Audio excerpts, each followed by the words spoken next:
Bismillahirrahmanirrahim. Saya nak bawa satu cerita. Kisah ini diceritakan oleh Syekh Yahya.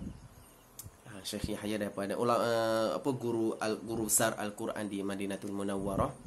Satu hari Syekh Yahya ini hafizahullah, dia ini telah mengembara di ke serata dunia. Dia mengembara ke negara tu, negara ni, ke Indonesia, ke Afrika. Jadi satu hari Syekh ada membuat kembara, safar ke satu negeri di Afrika. Selesai daripada ceramah, datanglah seorang lelaki yang nampak jelas di pakaian dia ni orang kerja kuat dan juga miskin. Nampak baju buruk, baju usang, baju lama lah, maknanya nampak jelas bahawa dia ni miskin. Baik, kemudian Afrika dia bukan bercakap bahasa Arab kan, maka dia sebut sesuatu. Syekh ni dia ada seorang penterjemah. Syekh cakap bahasa Arab, si penterjemah tadi akan terjemahkan ke dalam bahasa Afrika tadi. Kemudian Syekh tanya, kemudian penterjemah tadi sebut kepada Syekh Yahya, Syekh, lelaki ini menyatakan bahawa selepas dia mendengar ceramah daripada kamu, dia menjadi sangat cinta kepada kamu. Sukalah, maknanya suka, terpegun, tertarik dengan ceramah. Dan dia kata dia ingin menhafaz Al-Quran. Dia kata. Maka Syekh Yahya biasa, dia telah bertemu dengan ramai manusia yang mengatakan ingin menghafaz Al-Quran. Mana benda tu biasa. Syekh kata ahlan wa sahlan, selamat. Mana persilakan.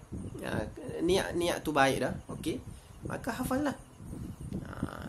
Kemudian lelaki Afrika tadi kata, tetapi aku tidak pandai membaca dan juga aku tidak pandai menulis. Sejak daripada kecil aku tak pernah masuk sekolah. Kerja aku sehari-hari adalah pengembala lembu, pelihara lembu. Yang hanya aku kenal adalah lembu hitam, lembu putih. Tu je aku kenal. Baca tak pandai.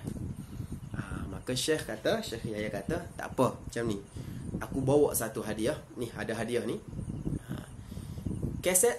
Masa tu dia kata CD tak ada lagi, hanya ada kaset rakaman bacaan daripada Syekh Ayyub rahimahullah. Siapa Syekh Ayyub? Syekh Ayyub ni adalah imam di Masjid Nabawi pada ketika dahulu, dan dia telah wafat, meninggal beberapa tahun lepas, Allahu yarhamu. Kemudian dia pun bagilah kepada si lelaki tadi. Cerita dia. Ni saya nak kait, ada poin dia. Nanti saya akan sebut last sekali poin dia. Kemudian apa berlaku? Maka mengalirlah air mata lelaki tadi, menangis. Menangis sambil mengucapkan sesuatu, sambil berkata-kata. Tapi Syekh Yahya tak faham lah, sebab bahasa Afrika. Kemudian maka si penterjemah tadi beritahu kepada Syekh Yahya, wahai Syekh, kamu bahagi kepada dia ni kaset. Tapi dia kata dia tak ada radio nak pasang kaset tu. Sebab tu menangis. Syekh ingatkan sebab terharu ke sebab apa kan. Rupanya tidak, rupanya tak ada radio. Tak ada guna lah kaset bila tak ada radio kan. Maka Syekh kata tak apa, macam ni, kamu datang ke tempat aku menginap. Dia bagi alamat. Nanti aku akan hadiahkan kepada kamu satu radio. Maka keesokan harinya lelaki tadi datang kepada Syekh Yahya. Apa berlaku? Syekh Yahya pun bagilah kepada si lelaki tadi hadiah sebuah radio berwarna merah. Maka lelaki tadi menangis sekali lagi. Menangis sambil mengucapkan sesuatu yang tidak difahami oleh Syekh Yahya. Allah, dah 5 minit dah cerita ni. Video saya target tak lebih 8 minit. Sebab kalau sepanjang sangat susah saya nak upload di Facebook. Berat file dia, berat saya berat.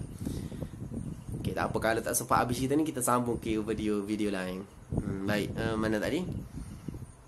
Syekh Yahya memberikan dia hadiah warna merah. Aku menangis. Kemudian sambil mengucapkan sesuatu, dan penterjemah tadi sebut, wahai Syekh, lelaki ini menangis sebab dia kata kaset dah ada, radio dah ada. Cuma dia kata rumah dia tak ada elektrik. Tak ada api, tak ada elektrik. Tengok macam-macam masalah. Okey, Syekh kata tak apa, macam ni lah. Aku akan beli bateri dalam kuantiti yang banyak, beberapa dozen. Ni aku hadiahkan kamu sekali dengan bateri. Maka gembira si lelaki tadi. Gembira yang teramat, dan dia balut radio, kaset dan sekali dengan bateri tadi dengan kain, sambil dia pikul atas belakang supaya tidak terkena matahari yang panas. Maka Syekh pun habis cerita kat situ. Syekh pun baliklah ke negara dia, Madinah Al-Munawwarah.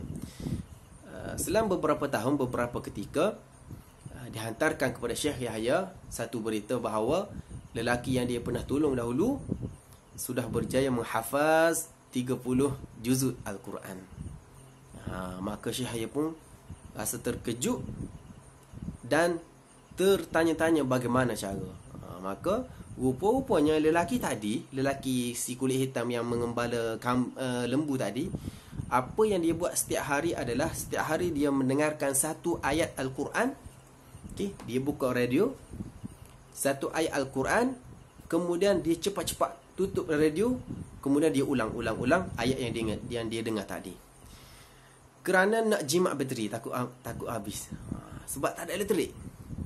Buka radio, dengar Zalikal kitabu la raiba fihi hudan lil muttaqin. Cepat-cepat tutup. Nak jimat bateri. Dan dia ulang sehingga dia ingat dalam kepala dia. Ingat ya, saya sebut tadi, lelaki ini tak pandai baca, tak pandai menulis, tak pernah masuk sekolah. Maknanya dia hanya menghafaz menggunakan pendengaran sahaja.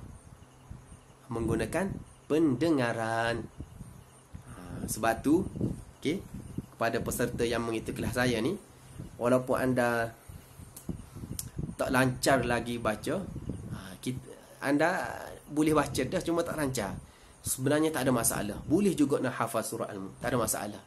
Sebab lelaki tadi tak pandai baca, tak pandai tulis, huruf tak kena, abata tak kena. Dia hanya menggunakan telinga sahaja untuk membaca. Okey.